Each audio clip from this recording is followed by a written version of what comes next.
आरंभावस्था, त्यानंतर घटावस्था, परिचयावस्था आणि निष्पत्ती अवस्था. बरोबर. त्यातली जी आरंभावस्था आहे त्याच्यामध्ये प्राणायाम सांगितलेला आहे.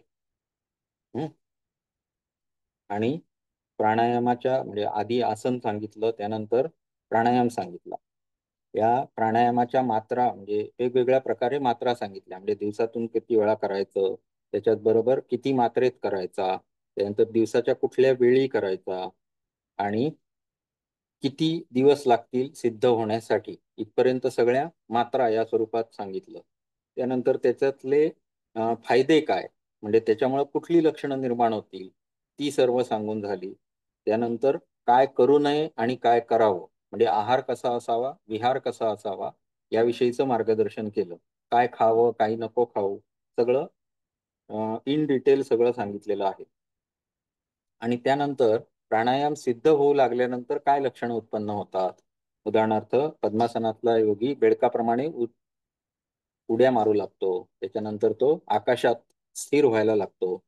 त्यानंतर मात्र इथे एक वॉर्निंग दिली, की या जेवढ्या त्याला शक्ती प्राप्त होतील त्याचं त्यानं प्रदर्शन करू नये. त्यानंतर त्याला तीव्र अशा पद्धतीत बल प्राप्त होतं आणि दुसरी महत्वाची सिद्धी प्राप्त होते ती सांगितली, ती म्हणजे भूचर सिद्धी. प्राणायामाने भूचर सिद्धी प्राप्त होते. हे इथे लक्षात ठेवण्यासारखं आहे. वाघापासून म्हणजे वाघ, तुमचं सिंह, हत्ती एवढ्या मोठ्या प्राण्यांना सुद्धा तो हाताने मारू शकतो. एवढं त्याच्यात बळ उत्पन्न होतं. तसंच तो कामदेवाप्रमाणे सुंदर होतो. आणि या स्थितीमध्ये त्यानं वीर्याचं रक्षण करायला सांगितलेलं आहे. वीर्याच्या रक्षणानं तर काय होईल, तर त्याच्या सगळ्या शरीराला सुगंध उत्पन्न होईल, असं सगळं सांगितलं. यानंतरची अवस्था जी आहे ती हठावस्था. हठावस्था पवनाभ्यास तत्परा, ततो भवेत हठावस्था पवनाभ्यास तत्परा. म्हणजेच प्राणायामामध्ये तत्पर झाल्यानंतरची अवस्था ही हठावस्था आहे. यालाच घटावस्था असं पण म्हटलेलं आहे. ते आपण बघत होतो. तर यानंतर काय करायला सांगितलं हठावस्थेमध्ये, तर प्राणायाम हा 1/4 एवढाच करायला सांगितला. म्हणजे दिवसातून जो 4 वेळा सांगितलेला होता तो आता एकच वेळा केला तरी चालेल, असं त्यांचं म्हणणं आहे. त्यानंतर जे आपण बघतो, ऐकतो, वास घेतो, चव घेतो आणि स्पर्श होतात, या सर्व वस्तूंमध्ये आत्मभावना करायला सांगितलेली आहे. या भावनेच्या आपणेपण म्हणजे आत्मभाव अनुभव करायला सांगितलेला आहे. आता इथपर्यंत आपण आलेलो होतो कालच्या श्लोकामध्ये. एवं ज्ञानेंद्रियाणातु तत्तत 72व्या श्लोकावर आहोत आपण. एवं ज्ञानेंद्रियाणां तु तत्तत् सौख्यम सुसाधयेत. याममात्रं प्रतिदिनं योगी यत्नाद अतन्रितः. म्हणजे साधारण एक घडी एवढं अंतर, एवढं अं, वेळ, म्हणजे साधारण 1 ते 1.5 तास एवढा वेळ काय करायला सांगितलं, प्रयत्नपूर्वक सावधानीने अतंद्रित म्हणजे कुठल्याही तंद्रावस्थेत नको, मन हे एकाग्र करून काय करायला सांगितलंय, तर जेवढ्या आपल्या भोग्य वस्तू आहेत किंवा विषय आहेत इंद्रियांचे, त्यांच्यामध्ये मैत्री प्रस्थापित करायला सांगितली. म्हणजेच आत्मभावना ही दृढ करण्याचा प्रयत्न केला पाहिजे. यथा वा चित्त सामर्थ्यम जायते योगिनो ध्रुवम दूरश्रुतीर दूरदृष्टी क्षणात रागस रागमस तथा.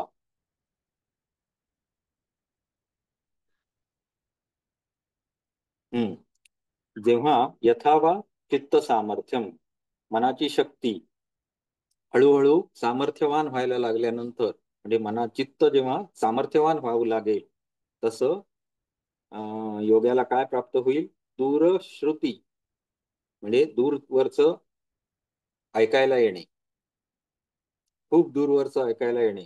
त्यानंतर दूरदृष्टी, दूरवरच्या काय दृष्टीस पडणे गोष्टी. त्यानंतर क्षणात क्षणात दुराग दुरागमस्तथा. हा, दूर आगमस्तथा. हम्म. क्षणात दूर पोहोचणे म्हणजे आत्ता इथे आहे तर आत्ता अमेरिकेत आहे, एवढ्या फास्ट वेगाने तो इथून तिथे जाऊ शकतो. त्यानंतर वाक सिद्धी ही म्हणजे वाचा सिद्धी, जे बोलेल ते खरं होईल, याला म्हणतात वाचा सिद्धी.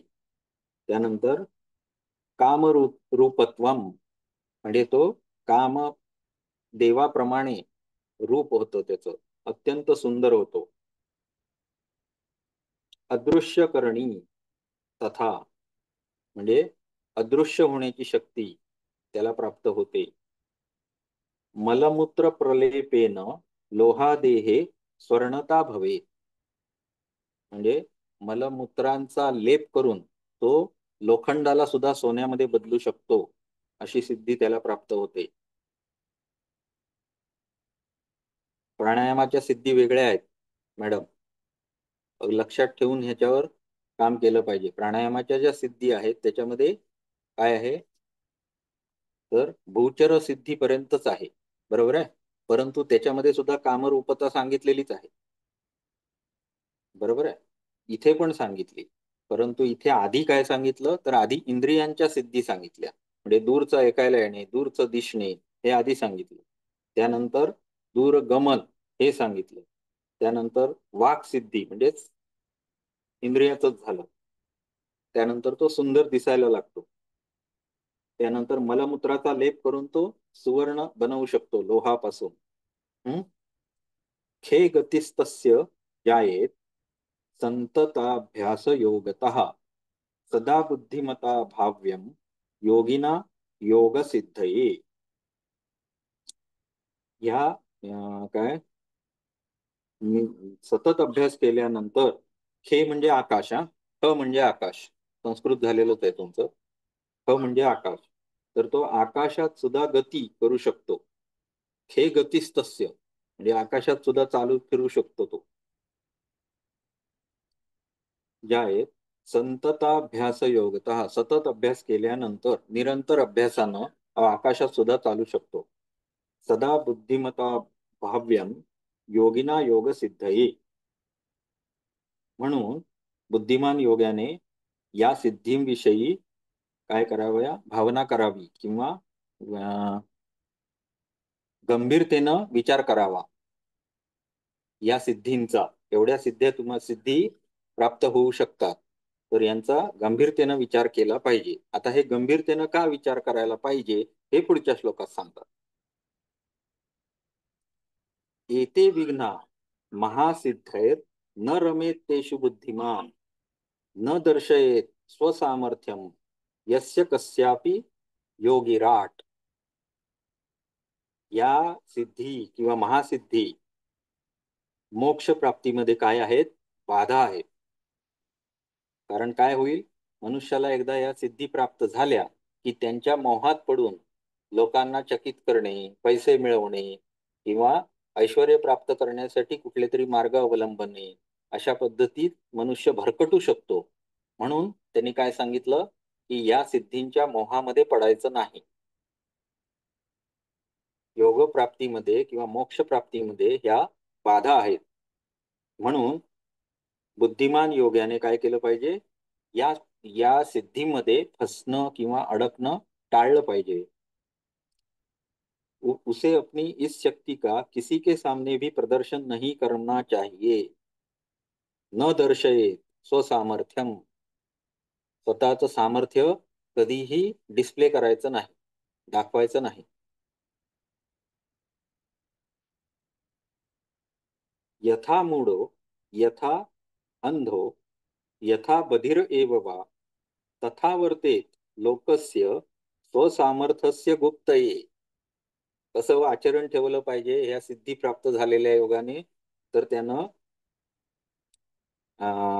यथा मूढ हो म्हणजे या संसारात असं राहायचं आहे की मी मूर्ख आहे, त्यानंतर मी आंधळा आहे, मी बहिरा आहे, अशा प्रकारचं आचरण ठेवायचं आहे. का तर या सर्व सिद्धींना अं, गुप्त ठेवायचं आहे. स्वसामर्थ्यस्य गुप्तये. या सर्व सिद्धी दुसऱ्याला दाखवल्या की लोक आपल्या पाठी लागणार. बाबा म्हणणार, खुर्ची देणार आणि सत्कार करणार आणि सगळे लोक आपल्या पाठी लागणार आणि मग विघ्न निर्माण होणार. बरोबर आहे ना? तर योग साधनेमध्ये कुठलंही विघ्न येऊ नये म्हणून या सिद्धी ज्या आहेत त्या गुप्त ठेवायला सांगितलेल्या आहे.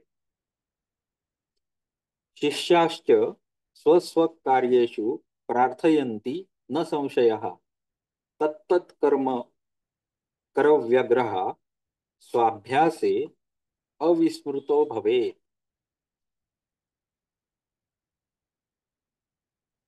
आता हे जे योगी असतात त्यांच्याकडे त्यांचे शिष्य पण असतात. बरोबर?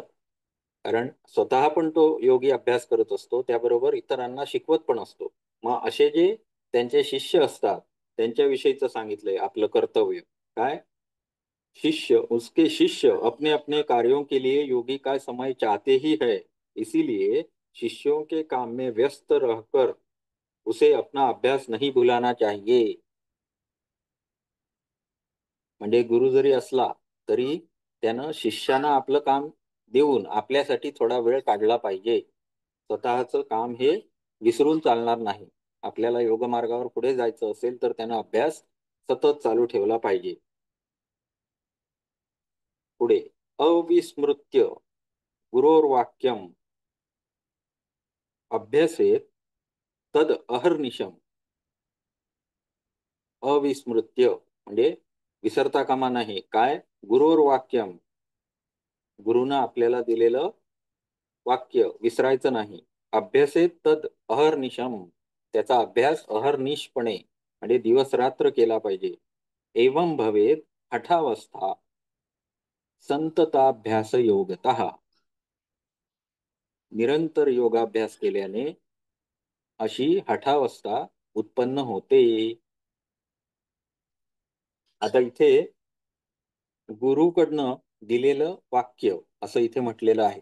याचा अर्थ काय आहे तर गुरुमंत्र किंवा गुरुनं सांगितलेला अभ्यास जो त्यानं त्या शिष्यासाठी वैयक्तिक सांगितलेला असतो असा अभ्यास, त्या अभ्यासाला कधीही विसरून चालत नाही. तो अभ्यास दिवस रात्र सतत केला पाहिजे. त्यामुळे तुमच्यामध्ये हठावस्था उत्पन्न होऊ शकती है. अनभ्यासवतश्चैव वृथा गोष्ठ्या न सिद्धती तस्मात् सर्व प्रयत्नेन योगमेव सदाभ्यसे. अनभ्यास वतश्चैव वृथा गोष्ठ्या न सिद्धती. योगाभ्यास न केल्यानंतर उगाच जर व्यर्थ बाता मारत राहिला तर त्यानं कधीही योगसिद्धी होणार नाही. म्हणून योग्यानं सर्व प्रकारे प्रयत्न करून सतत योगाभ्यास केला पाहिजे. ही झाली हठावस्था किंवा घटावस्था. यामध्ये काय सांगितलंय हे महत्वाचं आहे. सुरुवातीला काय सांगितलं तर हठावस्थेमध्ये प्राणायामाचा अभ्यास 1/4 पद्धतीनं करायला सांगितलं. बरोबर? जेव्हा प्राणायाम तुम्ही पूर्ण चरम अवस्थेपर्यंत गेला तेव्हा तुम्हाला भूचर सिद्धी प्राप्त झाली. बरोबर? त्यानंतर ओंकार प्रणवाचा जप सांगितला. ते सर्व करून झाल्यानंतर हठावस्था प्राप्त करण्यासाठी प्राणायामाचं प्रमाण कमी करायला सांगितलं. त्यानंतर काय करायला सांगितलं तर इंद्रियावर लक्ष एकाग्र करायला सांगितलं आणि आत्मभाव उत्पन्न करायला सांगितला विषयांप्रती. ह्या आत्मभाव प्राप्त केल्यानंतर त्या त्या विषयांच्या सिद्धी प्राप्त व्हायला सुरुवात होता. म्हणजे काय तर दूरचं ऐकू येणे, दूरचं दिसू लागणे, त्यानंतर दूरचा वास घेता येऊ लागणे किंवा अजून पण काही सिद्धी प्राप्त होतात ज्याच्यामध्ये काय काय आहे अदृश्य होणे, आपलं रूप बदलणे किंवा मलमूत्राचा लेप करून लोखंडाला सोन्यात बदलणे इत्यादी सिद्धी प्राप्त होतात. आणि या सिद्धीच्या मोहात न पडावे असं निक्षून सांगितलं. या सर्व सिद्धी गुप्त ठेवाव्यात हे पण सांगितलं. आणि गुप्त का ठेवाव्यात? तर लोकांना चमत्कार झाला की लोक नमस्कार करायला भरपूर येतात. तर या सिद्धींच्या लोकांपर्यंत पोचू द्यायच्या नाहीत. त्या गुप्त ठेवायच्या आहेत. आणि कसं राहायचं आहे?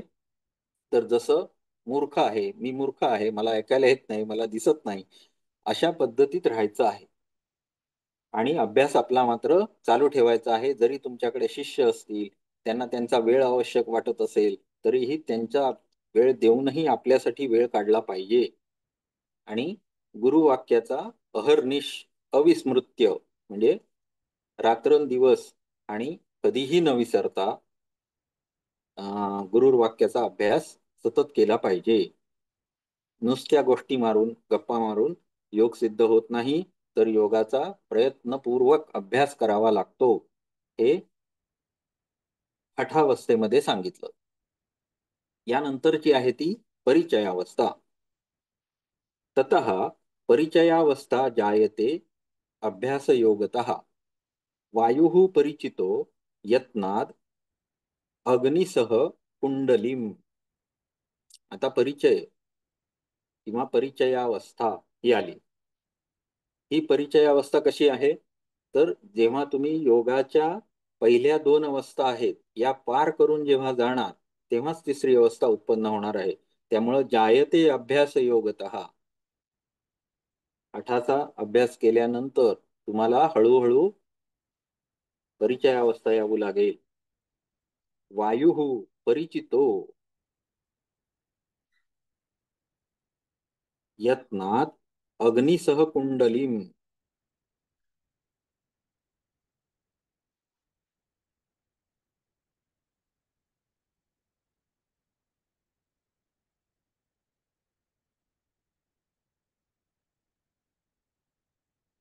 हम्म यामध्ये काय होतं? तर वायू परिचितो, इथे परिचितो या शब्दाचा अर्थ काय आहे? तर प्राण आणि अपान वायूचं एकत्रीकरण.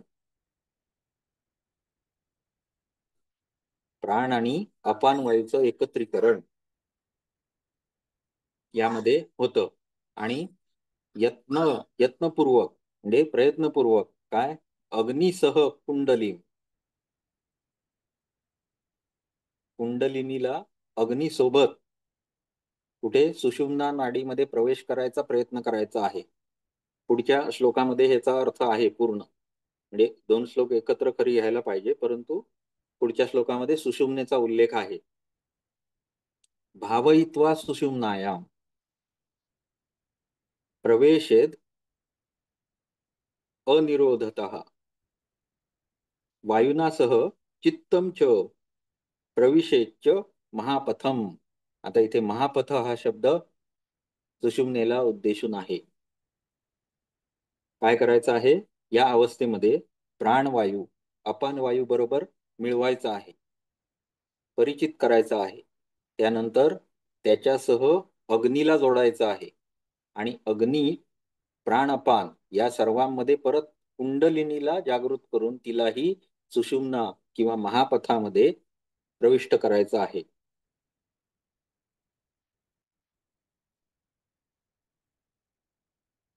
आणि प्राणवायू बरोबर शेवटचं काय जाईल? तर चित्त सुद्धा जाईल. म्हणजेच चित्त नाश होईल किंवा चित्ताचा लय होईल. या परिचय अवस्थेमध्ये या सर्व गोष्टी करायच्या आहेत. म्हणजेच इथे हठयोगाचं संपूर्णतः वर्णन होत आहे. आपल्याला एक एक एक एक ह्या सगळ्या गोष्टी समजत आहेत. यस्य चित्तम स्वपवनम सुषुम्नां प्रविशेदिह भूमिरापो अनलो वायुर आकाशश्चेति पंचकः येषु पंचसु देवानां धारणा पंचधोच्यते, पंचध उच्यते. ज्या योगाचा प्राणवायू चित्ताबरोबर सुषुम्ना नाडीत प्रवेशित होतो, तो पृथ्वी, जल, वायू, अग्नी, आकाश या पाचही आकाशश्चेती पंचकः येषु पंचसु देवानां देवानां धारणा. हम्म.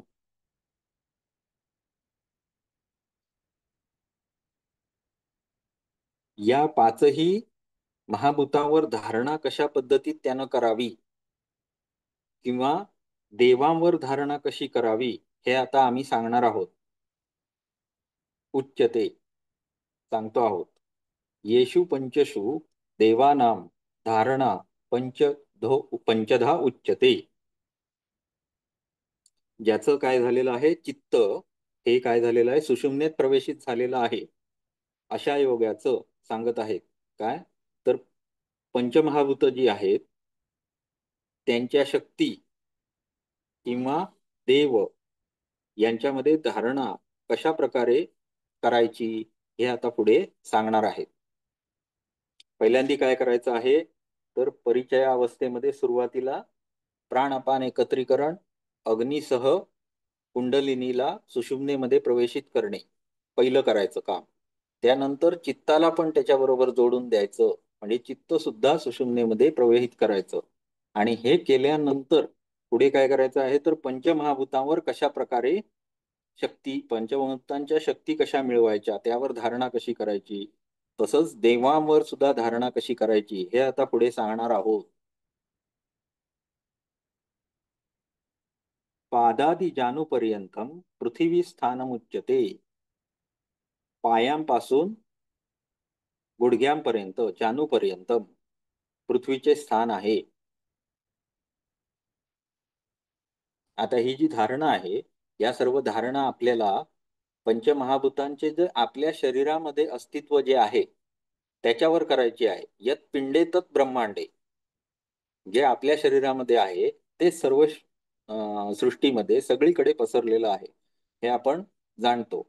या नियमानुसार आपल्या शरीरातल्या पृथ्वी तत्वावर जेव्हा आपण धारणा करणार तेव्हा त्याची शक्ती आपल्याला समजणार, जाणून घेणार योगी.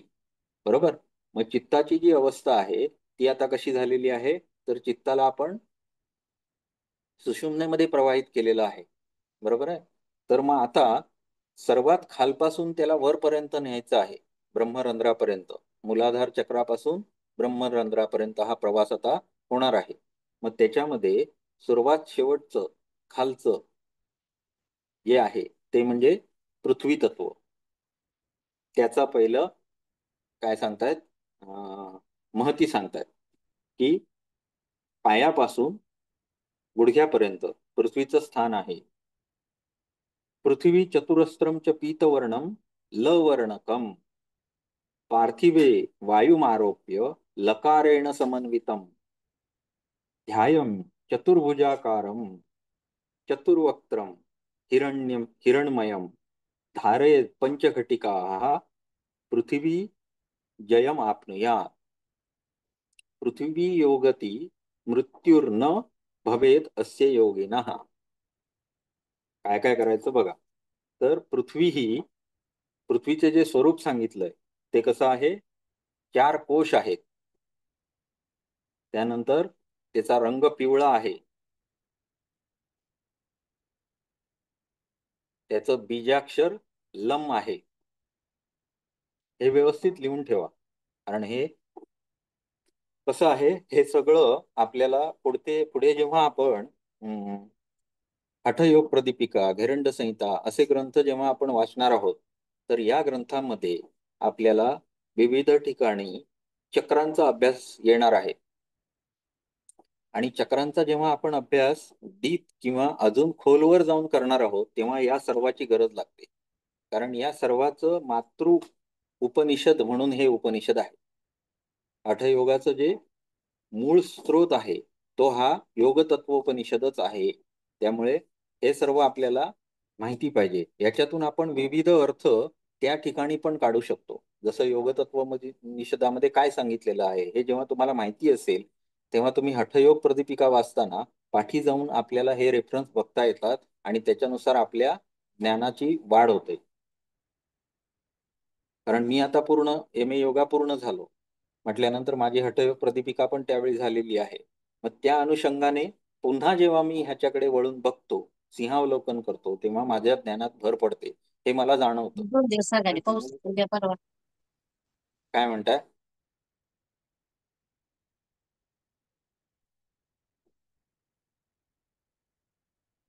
ठीक आहे. पृथ्वी कशी आहे? तर 4 कोश आहेत आणि पिवळा रंग आहे. पृथ्वीचं तत्व बीजाक्षर लम आहे. आणि हा बीजमंत्र, म्हणजे लम हा अक्षर आहे जर म्हटलं, तर तो बीजमंत्र अशा पद्धतीत आपल्याला त्याचं काय करायचं आहे? जप करायचं आहे. या पृथ्वी तत्वामध्ये लम या बीजाक्षराच्या आधारे किंवा लम या बीजाक्षरा मंत्राप्रमाणे उच्चार करत पृथ्वी तत्वाला प्राणवायू सहित मिळवून काय करायचं आहे पुढे? चतुर्भुज, त्यानंतर चतुरानन, चतुर्वक्त्रम, 4 भुजा आणि 4 तोंड असणारा कोण असणार?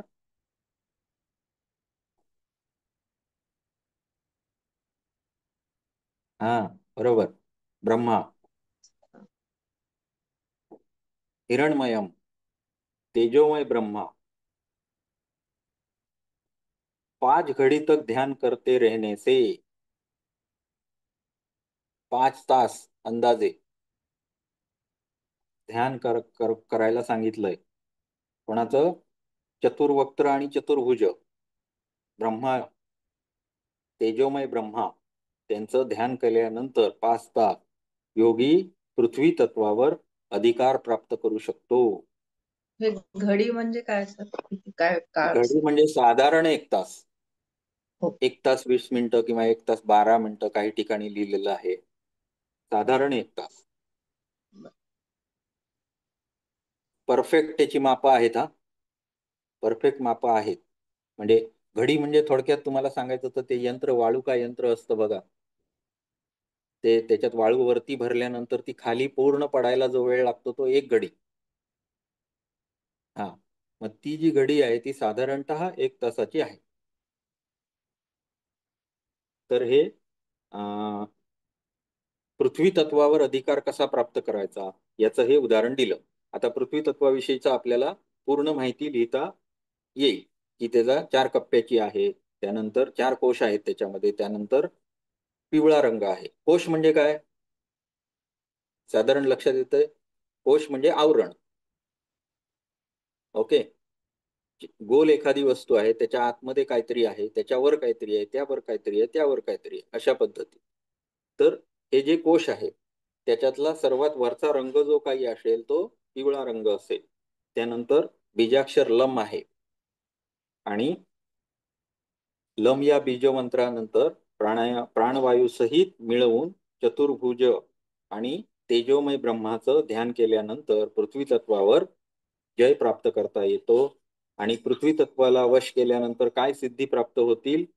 तर मृत्युर्न भवेदस्य योगिनः, योगाचा मृत्यू होत नाही. म्हणजे मृत्यूवर जय प्राप्त करू शकतो. त्यानंतर पुढे अजानो हो पायुपर्यंतम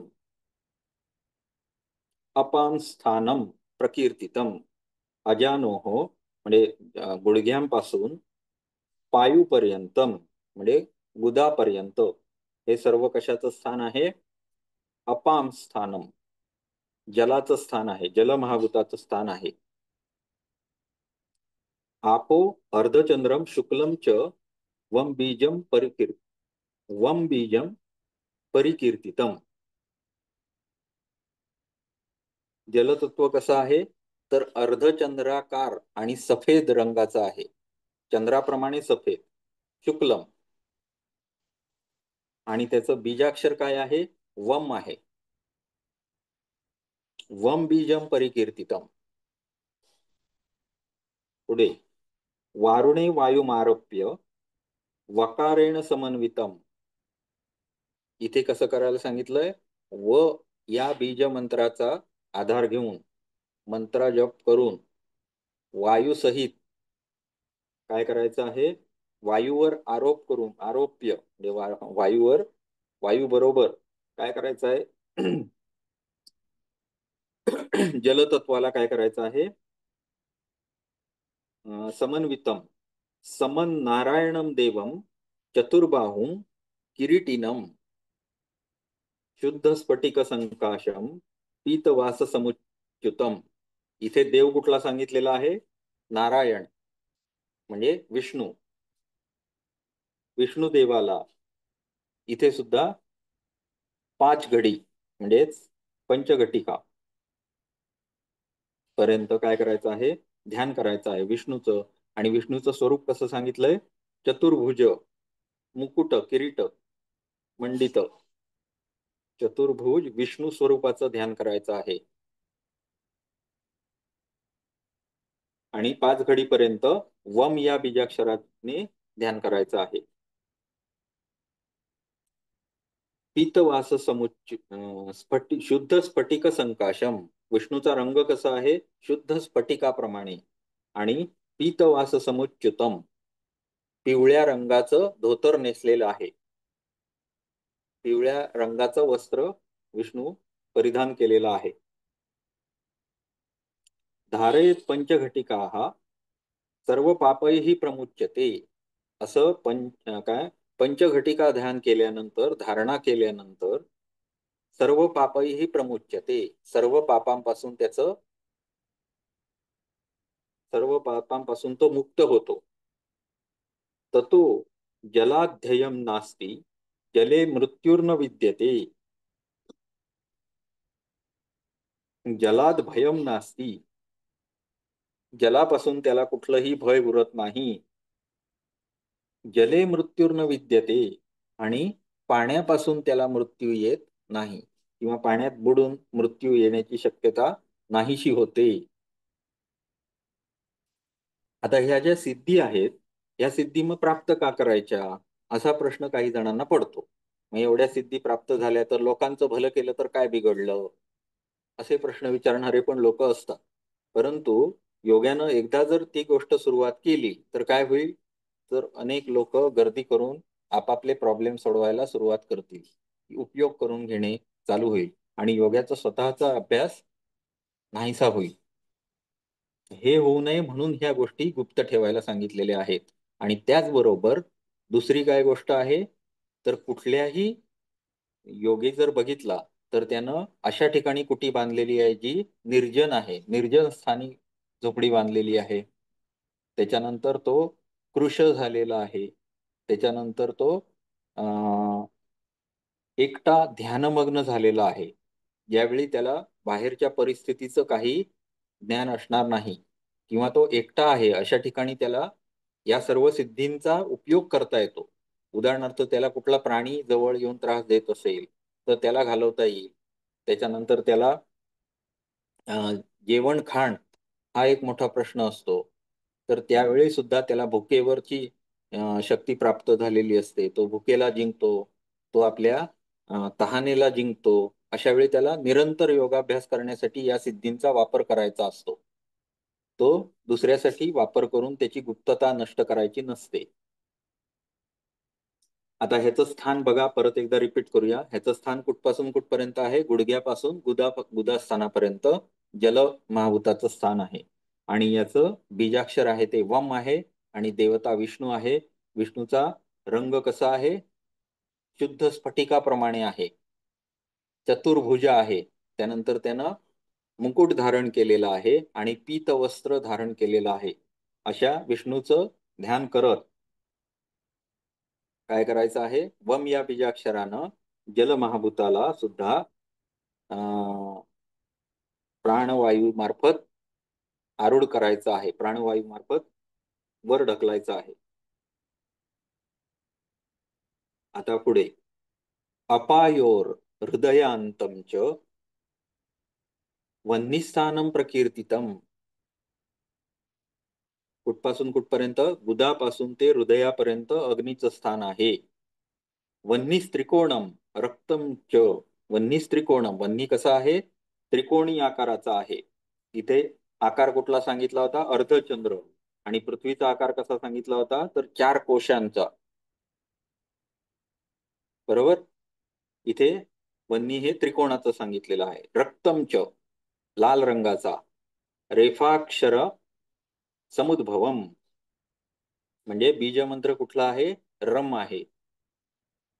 वह्नौच अनिलम आरोप्य रेफाक्षरम समुज्ज्वलम, ज्वालांसहित वन्नीला कुठे आरोपित करायचं आहे? तर प्राणवायू बरोबर याला सुद्धा आपल्याला आरोपित करायचं आहे. रम हे बीजमंत्र वापरून त्याचा प्राणवायू बरोबर आरोपित करायचा आहे.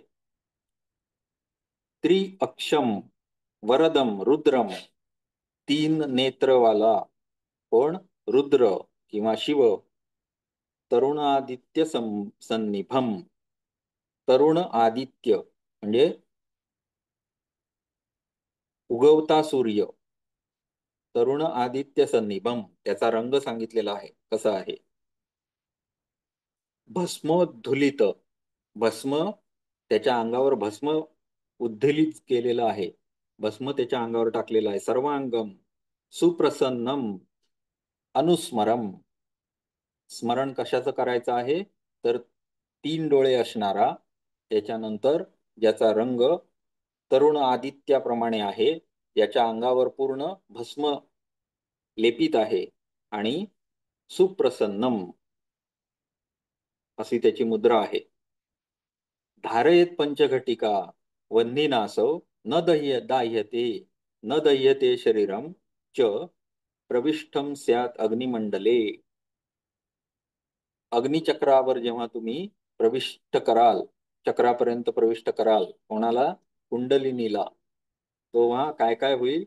तर तुम्ही जळू शकणार नाही, तुमचं शरीर अग्नी जाळू शकणार नाही.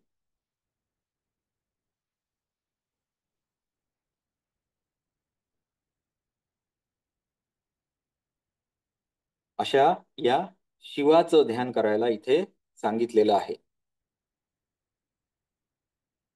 परत एकदा बघूया.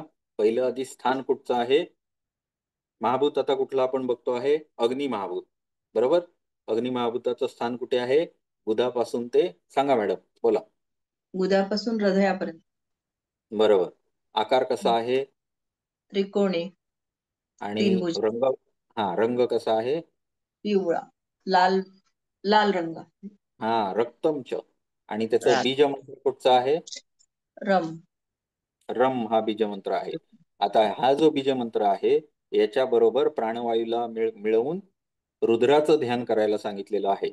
आता रुद्राचं ध्यान करताना आपण सगुण ध्यान करत असतो, बरोबर आहे. मग सगुण रुद्राचे गुण कसे सांगितले तिथे? तर तरुण आदित्य सन्निभम, उगवत्या सूर्याप्रमाणे. त्यावर काय झालेलं आहे? तर भस्माचा लेप केलेला आहे सर्वांगावर, याचं मुख सुप्रसन्न आहे, असं आहे. आणि हे किती वेळ करायचं आहे ध्यान? तर पंचघटिका. हे केल्यानंतर काय होईल? तर अग्नी योग्याला जाळू शकत नाही, आणि जरी त्याला उचलून अग्नीच्या ज्वाळेमध्ये टाकला तरी त्याचं शरीर जळणार नाही. अशा पद्धतीत तो अग्नी महाभूतावर विजय प्राप्त करतो. पहिलं झालं पृथ्वी, मग झालं जल, त्याच्यानंतर झाला अग्नी.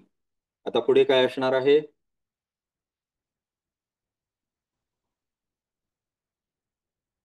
वायू, वायू महाभूत, बरोबर आहे. हो. हो. आता पुढे आ हृदयात भ्रुवोर्मध्यम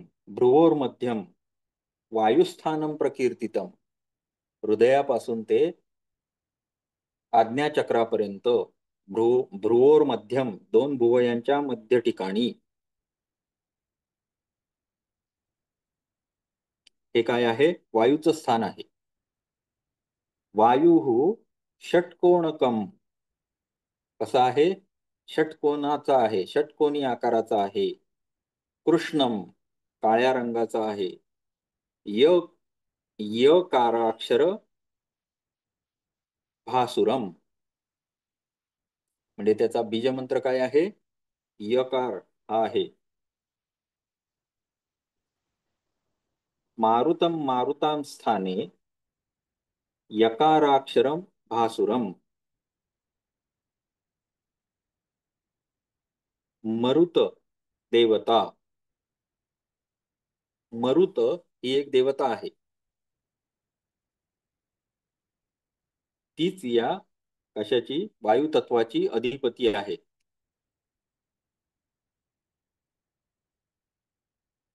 सुरुवातीला आपण कोण कोण बघितले? पृथ्वीची देवता कोण आहे? ब्रह्मा. त्यानंतर जलाची विष्णू. कोण आहे? विष्णू. विष्णू. आणि वन्नीची हम्म, शिव. शिव किंवा रुद्र. रुद्र. हम्म. आणि आता आपण बघत आहोत मरुत देवता. वायूची मग मरुत देवता आहे. आता हो. पुढे मरुतम. मरुताम स्थाने यकाराक्षरम भासुरम. यकार हे त्याचं काय आहे? बीजमंत्र आहे. धारये तत्र सर्वज्ञम ईश्वरम विश्वतोमुखम. धारयेत पंचघटिका वायुवद व्योमगो भवेत. मरणम न तु वायोश्च भयम भवती योगिनः. काय काय होतं? तर या यम बीजमंत्राने जेव्हा तो प्राणवायूला प्रवेशित करतो, 5 घडी म्हणजे 5 तास ध्यान करतो, तेव्हा तो वायूप्रमाणे काय होऊ शकतं? व्योमगो भवेत. आकाशात फिरू शकतो. व्योमगो, व्योम म्हणजे आकाश. वायू कसा इकडून तिकडे जातो, बरोबर? आकाशात इकडून तिकडे वहन होतं वायूचं. तशा प्रकारे योगी सुद्धा व्योमा किंवा आकाशात फिरू लागतो. मरणम न तु वायोश्च भयम भवती योगिनः. वायूपासून योग्याला मृत्यू येत नाही किंवा त्याला वाऱ्याचं भय राहत नाही.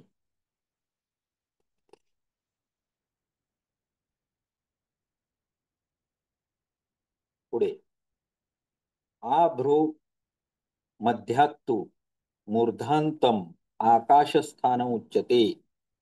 कुठपासून कुठपर्यंत? भ्रूमध्यातून मूर्धांतम.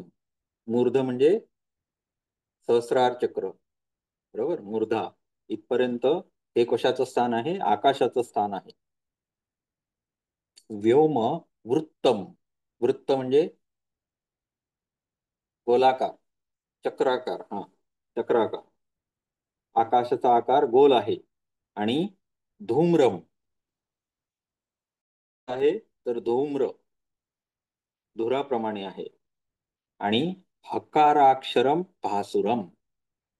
हकार हा त्याचा बीजमंत्र आहे. आकाशे वायुमारोप्य हकारोपरी शंकरम. रुद्र ही देवता वेगळी आणि शंकर ही देवता वेगळी. आता इथे देवता जी सांगितलेली आहे ती शंकरम.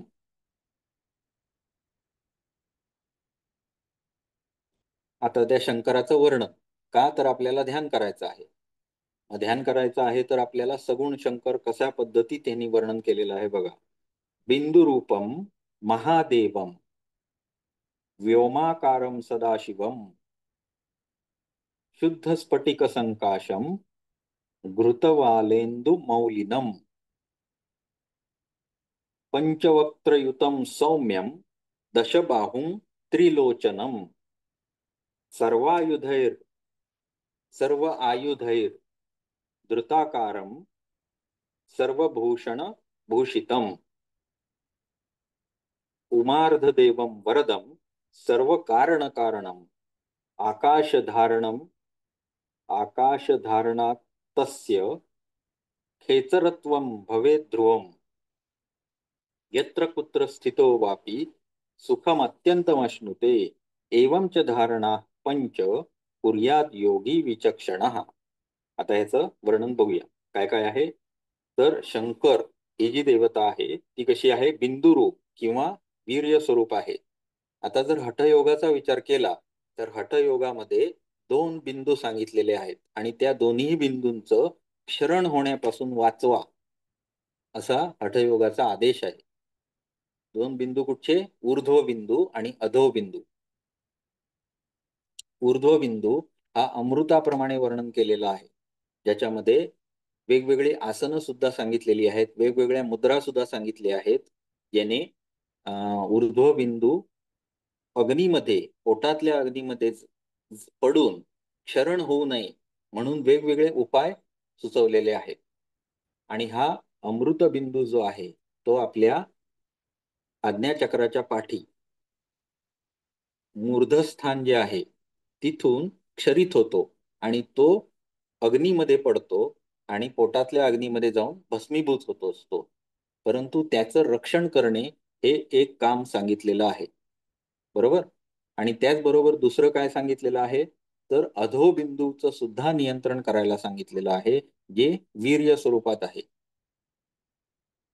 तर या दोन्हीही गोष्टी आपल्या हठयोगाशी निगडित आहेत. त्यामुळे बिंदू स्वरूप म्हणजे काय, तर तो शंकर आहे. अशा पद्धती तिथे वर्णन केलेलं आहे. आता हा जो शंकर बिंदू रूप आहे, अर्थात वीर्य रूप आहे, तो महादेव आहे. आणि तो आकाशाप्रमाणे व्यापलेला आहे, सगळीकडे व्यापलेला आहे. त्यानंतर तो नेहमी कल्याणच करतो, कल्याणकारी अशा पद्धतीत आहे. त्याचा रंग कसा आहे, तर शुद्ध स्फटिका संकाशम, शुद्ध स्फटिक म्हणण्याप्रमाणे तो आहे. स्फटिक मणी हा पारदर्शक असतो, त्याच्यामध्ये कुठला पाण्यासारखा रंग, थोडक्यात शुद्ध स्फटिकाप्रमाणे आहे. आणि धृतवालेंदू मौलिनम म्हणजे त्याच्या मस्तकावर चंद्रकला विराजमान आहे. त्याचे अं, त्याला 5 तोंड आहेत, जी सौम्य आणि शांत अशा पद्धतीत आहेत. 5 तोंड आहेत तर मग त्याला 10 हात पण आहेत आणि 3 डोळे आहेत. तसेच याच्याकडे काय आहे, तर सर्व प्रकारचे अस्त्र आणि शस्त्र त्याने धारण केलेले आहे आणि सर्व प्रकारचे दागिने, आभूषण ही सुद्धा त्यानं धारण केलेली आहेत. त्याच्या अर्ध्या शरीरामध्ये उमा किंवा पार्वती विराजमान आहे. म्हणजे अर्धनारी नटेश्वर हे जे रूप आहे ते आपल्याला इथे वर्णन केलेलं आहे. अर्ध शरीर हे उमा किंवा पार्वतीपासून बनलेलं आहे. त्याच्यानंतर ते काय करतात, तर ते वरदान देतात आणि सर्व कारणांचे कारण आहेत. असा जो योगी हा हम मंत्राने काय करतो, शंकराचं ध्यान करतो, त्याबरोबर आकाश महाभूताला वायू बरोबर आरोपित करून काय करतो, कुंडलिनी वर वर आणतो. तर ही जी प्रक्रिया आहे ही केल्यानं काय होईल, तर आकाशात गती करू शकतो, म्हणजे आकाशात उडू शकतो. तो सर्वदा सुखी होतो, त्याला नित्य सुख प्राप्त होतं. कुठेही असला, कुठल्याही वाईट परिस्थितीत असला तरीही तो दुःखी होऊ शकत नाही, तो सदा सुखीत राहतो. बुद्धिमान योग्याने या 5 महाभूतांची धारणा केली पाहिजे. एवंच धारणा हा पंच कुर्यात योगी विचक्षण हा, म्हणून योग्याने या सर्व धारणा केल्या पाहिजेत. तर आपण आज एवढ्या सगळ्या गोष्टी बघितलेल्या आहेत. अजून थोडं पुढे जाऊ शकतो आपण, आहेत अजून आपल्याकडे 5 मिनिटं. बरोबर ना?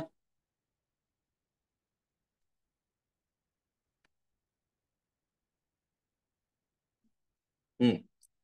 तर परत एकदा हे बघायचं आहे का, रिकॅप करायचं आहे? चालेल की नको, घेऊया पुढे जाऊया? घेऊया. बोला काय ते, ऐकायला हो येत नाही. घ्या सर, घ्या घ्या सर. रिकॅप घेऊया, चालेल. सुरुवातीला आपण पृथ्वी महाभूत बघितलं. त्याचा कसा आहे, आकार काय आहे, चतुरस्त्र किंवा चार कोशांचा आहे. त्याच्यामध्ये पिवळा रंग आहे. त्यानंतर बीजाक्षर लम हे बीजाक्षर आहे.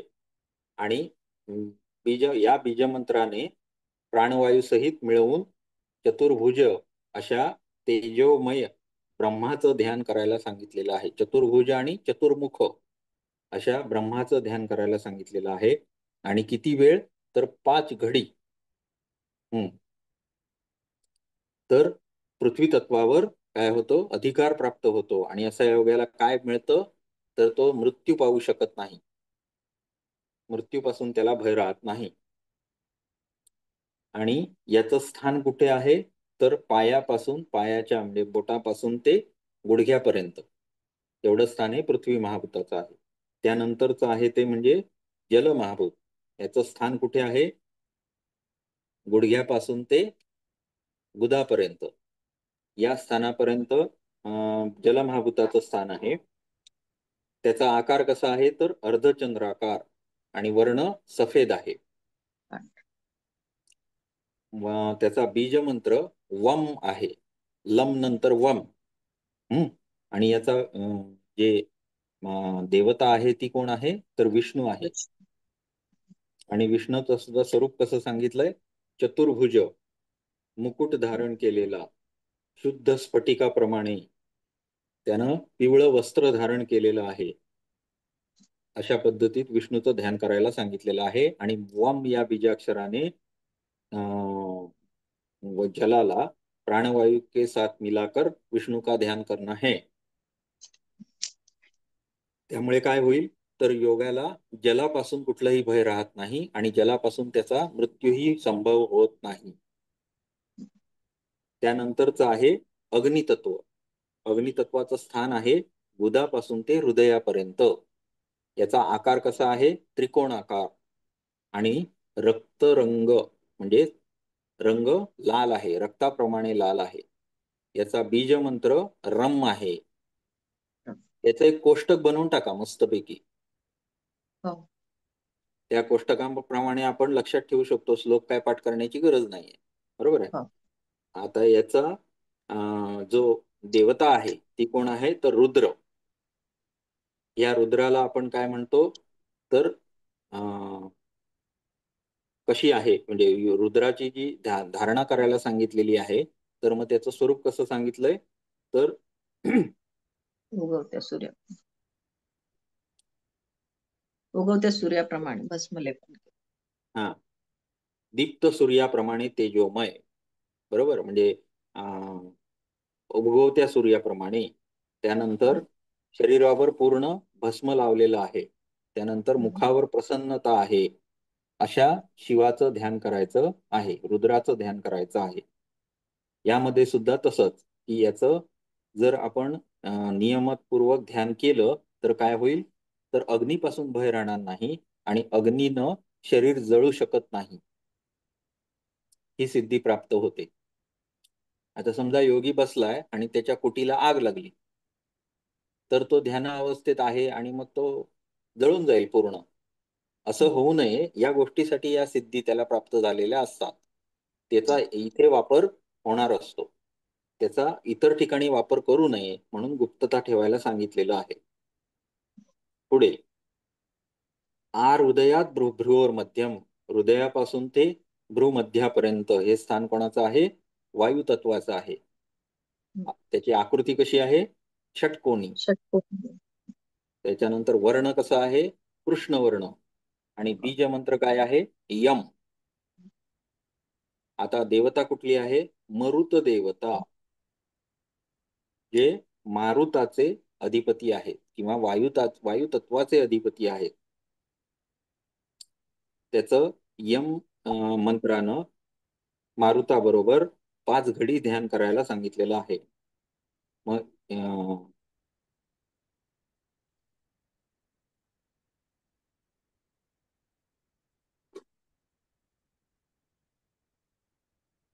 धारेत पंचघटिका वायू व्योमगो भवेत. आकाश मार्गे गमन करू शकतो. आणि त्याची हम्म. मृत्यू वायूनं सुद्धा होत नाही किंवा वायूपासून त्याला भय राहत नाही.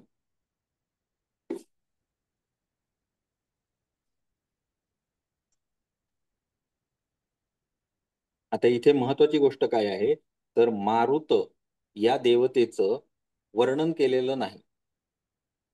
कारण का? हम्म. वारा दिसतो का आपल्याला? नाही. नाही. त्याच्यामुळे मारुत या देवतेचं आपल्याला वर्णन इथे मिळालेलं नाही. हम्म. पुढे त्यानंतर भ्रूमध्यापासून ते सहस्त्रार. मूर्धस्थाना, हा, मूर्धस्थानापर्यंत कोणाचं आहे? आकाशाचं स्थान आहे. आणि हे आकाश काय आकारानं कसं आहे? गोल आहे. हम्म. व्योमम वृत्तम च.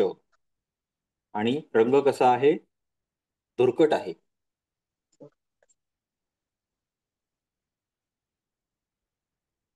धुराप्रमाणे. हम्म. पुढे अक्षर कुठलं आहे? हकाराक्षर.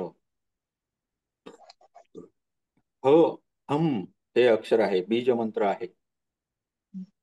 या बीजमंत्राचा जपासहित कोणाचं ध्यान करायचं आहे? तर शंकराचं ध्यान करायचं आहे. आणि शंकराला कसं वर्णन केलेलं आहे? तर हा बिंदू रूप आहे, वीर्य स्वरूप आहे. त्याच्यानंतर तो महादेव आहे.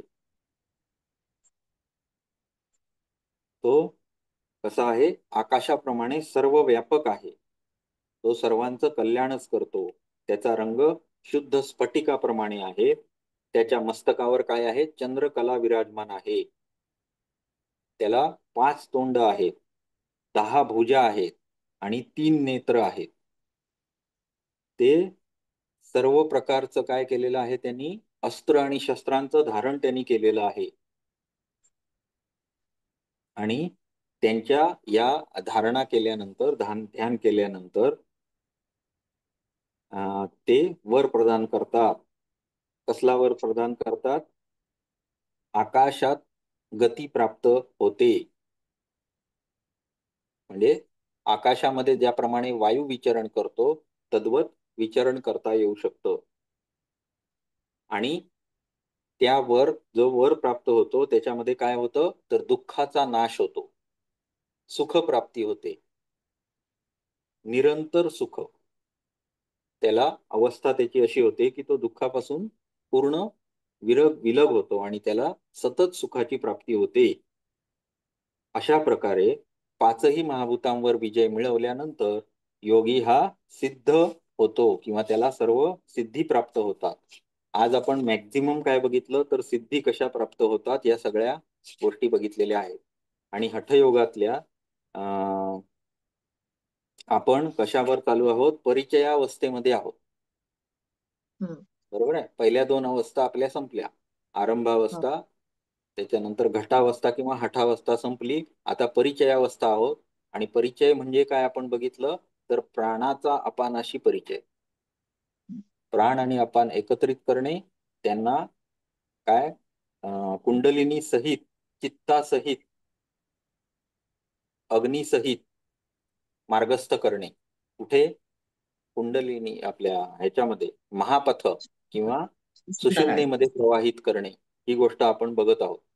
आता हे करत असताना आपल्याला संपूर्ण शरीरात मध्ये आपल्या कशी महाभूतांची रचना आहे ही आपल्याला कळली.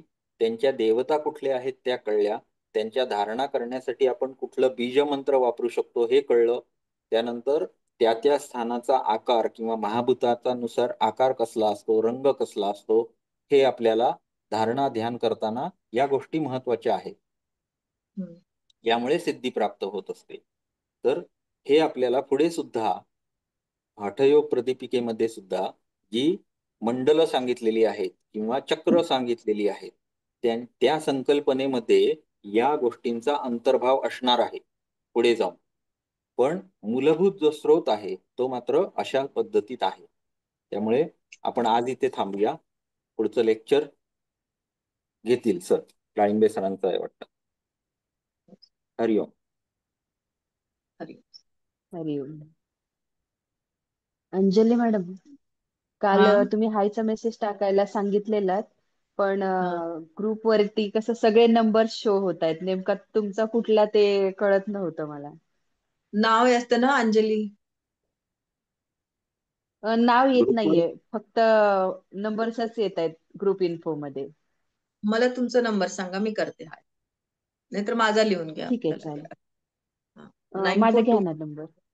हा द्या. 9423 हा 56 हा 4230.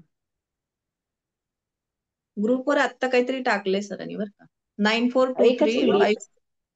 हा, मी पुढचं टाकते. लेक्चर आहे का बघा. हो बघतो सर. सर तर आलेले ग्रुपवर दिसत टाकलं नाही.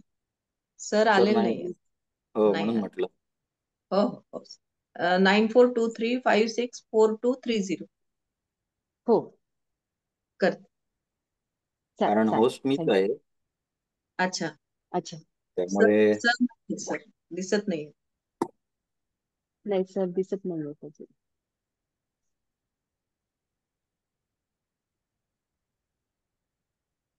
कोणीतरी हाय टाकले.